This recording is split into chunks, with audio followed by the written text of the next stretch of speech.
Saudara-saudara, kali ini saya akan sharing mengenai prinsip-prinsip apa yang penting dipegang dalam konsep cyber pedagogy. Prinsip-prinsip ini kami ambil selain dari literatur, juga dari hasil pengalaman kami dalam menerapkan cyber pedagogy. Yang pertama, dalam konteks cyber pedagogy, setiap peserta didik dapat mengakses berbagai sumber belajar secara mandiri dalam 24 jam. Memahami prinsip ini sangat penting. Kenapa? Karena banyak guru-guru atau dosen yang merasa bahwa peserta didik itu baru boleh belajar ketika sudah bertemu dengan gurunya atau dosennya.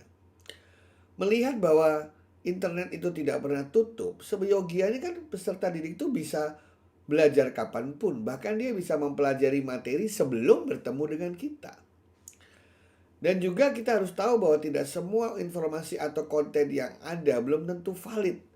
Baik yang ada di internet mungkin yang datang dari pendidik, karena mungkin pendidiknya tidak update.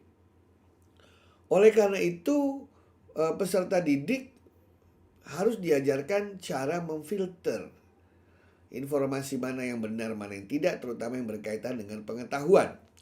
Namun prinsip ini pada dasarnya ingin mengatakan bahwa posisi peserta didik dan pendidik dalam hal mengakses informasi atau pengetahuan itu sebenarnya sama, alias par. Memang pendidik lebih tahu terlebih dahulu mengenai topik bahasan tertentu, tapi bukan berarti dia menjadi lebih pintar dari peserta didiknya. Peserta didiknya dapat catch up kita, menyusul kita dengan cepat. Bahkan dia bisa mempelajari pengetahuan yang mungkin dulu belum sempat kita pelajari. Kesibukan guru-guru, kesibukan dosen dalam mengurus administrasi terkadang membuat mereka lupa membaca. Membuat mereka lupa melihat bagaimana ilmu yang mereka tekuni itu berkembang sangat cepat dalam hitungan detik. Inilah prinsip yang pertama. Prinsip yang kedua, metode proses pembelajaran itu bersifat ubiquitous. Artinya dalam konteks cyber, peserta didik bisa belajar dari mana saja, kapan saja, dengan cara apa saja, ya, melalui kanal apapun gitu ya, terserah dia secara mandiri. Karena teknologi gawai itu memberikan keleluasaan berbagai cara kita bisa belajar. Bahkan kita bisa belajar bersamaan dengan orang-orang lain di seluruh dunia. Karena ada teknologi teleconference, karena ada teknologi TV streaming misalnya. Ya baik itu online, hybrid ya. Kita diberikan gawai, kita diberikan perangkat teknologi. Ya bahkan hard disk kita yang 1 tera atau 2 tera itu isinya bisa satu perpustakaan dari e-book tersendiri. Nah, metode ini membuat kita bisa belajar kapan saja tanpa mengenal batasan ruang dan waktu. Nah, ini juga penting dalam penyusunan desain pembelajaran karena media yang dipergunakan bisa beragam, cara yang bisa digunakan juga berbeda-beda. Ini prinsip kedua terkait dengan metode pembelajaran. Prinsip yang ketiga terkait dengan sumber internet itu sifatnya dinamis dan dimutakhirkan secara kolektif setiap detiknya. Artinya apa? Artinya adalah bahwa ilmu ini berkembang terus, tidak berhenti. Jadi pendidik dan peserta didik itu harus sama-sama mempelajarinya secara berdampingan. Terutama untuk melihat bagaimana konten-konten baru itu berkembang. Tidak hanya kontennya ya, tetapi metodologi penyelesaian masalah juga pun berkembang. Ya, temuan-temuan baru membuat manusia lebih mudah dalam menguasai suatu topik. Oleh karena itu memang artinya pendidik dan peserta didik itu posisinya sama-sama belajar, sama-sama menjadi pembelajar. Dan itu sah-sah saja. Bukankah dikatakan bahwa pembelajaran itu seumur hidup merupakan proses sepanjang hayat atau lifelong learning. Pendidik, peserta didik dapat melakukan interaksi kapan saja antar mereka dan dengan sumber belajar.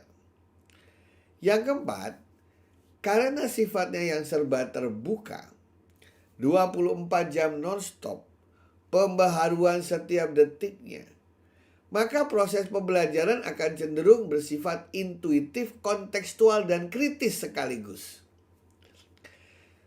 Ketika sang guru atau sang dosen sedang menerangkan di depan kelas, pada saat yang sama anak-anak akan ngecek di notebook, akan ngecek di handphonenya, akan ngecek di pegawainya mengenai apa yang diceritakan di depan.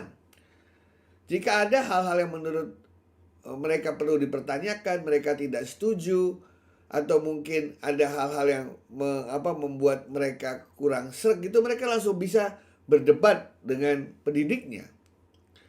Ya, jadi artinya apa? Artinya belajar itu menjadi lebih mendalam.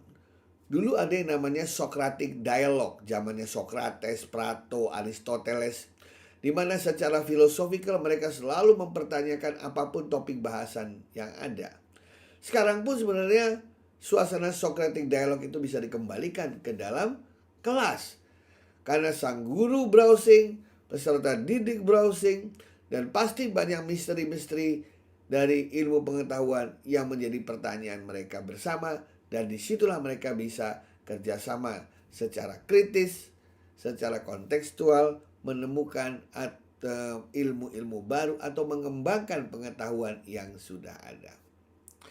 Prinsip yang kelima adalah dari situ terjadi pembelajaran yang sifatnya multi arah. Bukan lagi satu arah guru ke peserta didik atau dua arah antar mereka, tetapi sudah multi arah. Guru, pendidik, orang tua, masyarakat, internet, itu sudah hubungannya multi arah. Sehingga terjadi kultur pembelajaran baru yang lebih egaliter, inklusif, dan non-birokratik. Guru-guru atau dosen-dosen yang cenderung feodal atau cenderung bersifat sangat birokratik tidak akan dihargai oleh generasi zaman sekarang. Karena mereka ingin didengarkan. Mereka ingin diperlakukan secara egaliter. Karena semua memiliki hak yang sama, memiliki akses yang sama terhadap dunia cyber yang di dalamnya penuh dengan pengetahuan. Mereka ingin inklusif, tidak eksklusif hanya untuk orang-orang yang berada di dalam kelas itu saja. Karena belajar itu di mana saja. Mereka ingin belajar bersama orang tuanya, bersama temannya. Bahkan saya melihat anak-anak saya pun sekarang mulai belajar dari teman-teman yang bukan berada di sekolahnya. Ya, karena pada hakikatnya dunia cyber memungkinkan terjadinya hal itu. Dan yang keenam, interaksi maupun umpan balik dapat terjadi kapan saja. Kenapa? Karena sekarang aplikasi-aplikasi sudah dilengkapi dengan artificial intelligence. Kalau kita melakukan uji coba dengan aplikasi yang tersedia, apakah pelajaran matematika, pelajaran geografi, pelajaran bahasa Inggris, langsung sistemnya memberikan umpan balik kepada kita. Tujuan umpan balik adalah agar kita bisa tahu persis di mana hal-hal perlu kita perbaiki, yang pada akhirnya berujung pada pencapaian tujuan pembelajaran yang diinginkan. Nah, oleh karena itu, interaksi antara pendidik, sumber belajar, kemudian peserta didik, dan juga dengan sumber-sumber yang lain harus terjadi. Dalam konteks interaksi kita mengenal istilah engagement atau rasa terlibat dalam proses yang menyenangkan tersebut. Ketika engagement terjadi, biasanya efektivitas dari proses pembelajaran pun akan meningkat. Last but not least, prinsip yang terakhir adalah evaluasi proses pembelajaran dapat dilakukan kapanpun, berkali-kali, dan berulang-ulang. Konsep inilah yang membuat anak-anak kita tuh tergila-gila main game. Karena kalau mereka main game, mereka menghadapi masalah, menghadapi challenge, dan setiap kali mereka tidak berhasil menghadapi challenge itu atau tidak berhasil naik level, mereka akan mencobanya berkali-kali sampai berhasil. Bukankah itu hakikat belajar? Perubahan yang relatif permanen karena hasil dari latihan yang diulang-ulang. Oleh karena itu, berilah kesempatan anak-anak sekarang untuk melakukan evaluasi lebih sering. Tidak hanya terbatas 1 atau 2 kali evaluasi.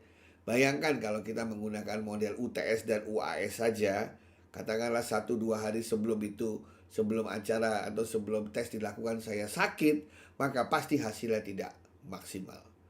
Sayang sekali proses pembelajaran yang begitu panjang harus diakhiri dengan nilai yang buruk hanya karena saja pada saat yang ulangan terjadi, pada saat evaluasi pengambilan nilai tertinggi terjadi, kita sedang dalam kondisi tidak sehat. Itulah prinsip-prinsip yang perlu kita pahami sebelum kita melakukan rancangan terhadap desain pembelajaran berbasis cyber pedagogy. Terima kasih.